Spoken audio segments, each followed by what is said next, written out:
Mais faites le taire. Faites le taire avec Tom Villa. Bonjour Tom. Bonjour Jean-Marc, bonjour Julie. Et ce matin, il paraît que vous n'êtes pas très en forme. Bah oui, bonjour Fabrice Bailly. Bonjour Tom. Je suis désolé, j'ai pas fermé l'œil de la nuit. Je vous explique, j'ai hébergé une copine à la maison qui a pas arrêté de pleurer.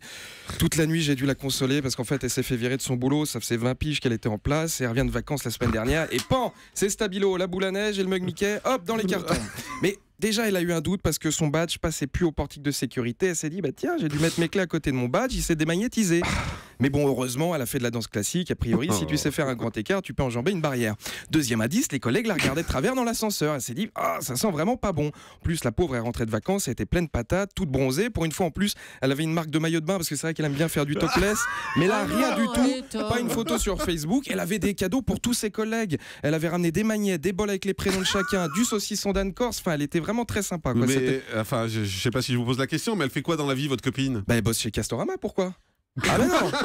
Ah mais non, mais vous vous rendez compte, ça fait 25 ans qu'elle était dans une boîte et tout le prétexte, il y a une plus jeune qui arrivait cet été, merci, au revoir. Vous en pensez quoi Fabrice Bailly? Vous au programme, vous auriez pas fait ça, de virer quelqu'un au bout de 25 ans? Je pense pas, ça se fait pas. Ma pote, elle faisait partie de l'identité de l'entreprise. Elle a été plusieurs fois employée du mois. Elle bossait tous les week-ends sans rien dire, même le dimanche midi quand tout le monde était en train de bouffer un gigot flageolet, et ben elle était sur le pied de guerre chez Casto à vendre des poudres de 14 et du ciment. Alors plusieurs fois à l'occasion du 31 décembre, il y a un collègue à elle, Jacques, enfin moi il se appelait Arthur, ça fait plus jeune, qui organisait une petite fête avec tous les mecs de la boîte, une sorte d'arbre de Noël mais pas à Noël.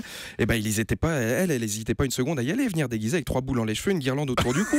Ça c'est l'esprit d'entreprise. Mais elle le sentait parce qu'il y avait un ancien collègue à elle, Patoche, qui s'était fait lourder aussi en 2008.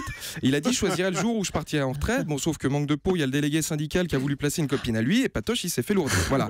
En plus, ma pote elle a une situation qui est compliquée parce qu'elle a pas de mec, elle a un gamin sur les bras et puis voilà, elle a la soixantaine, elle va retrouver du boulot à cet âge-là. Elle peut toujours postuler chez Leroy Merlin, le concurrent. Il y a peut-être des clients qui vont la suivre, mais c'est pas dit. Mais bon, faut reconnaître que s'il faut porter un truc lourd, on pourra plus compter sur elle. Du coup, voilà, je m'excuse, je n'ai pas dormi de la nuit. Au fait, Jean-Marc, on n'en a pas parlé, vous êtes au courant? Parce que j'avais perdu mon portable depuis 2 jours et j'ai découvert ça ce matin. Claire Chazal s'est fait virer. C'est triste. À mon avis, c'est Jean-Pierre Pernaut qui doit serrer les fesses. Allez, bonne journée. Merci beaucoup. Et demain, vous nous ferez peut-être une chronique sur TF1. Hein, parce qu'aujourd'hui, c'était sur Castorama.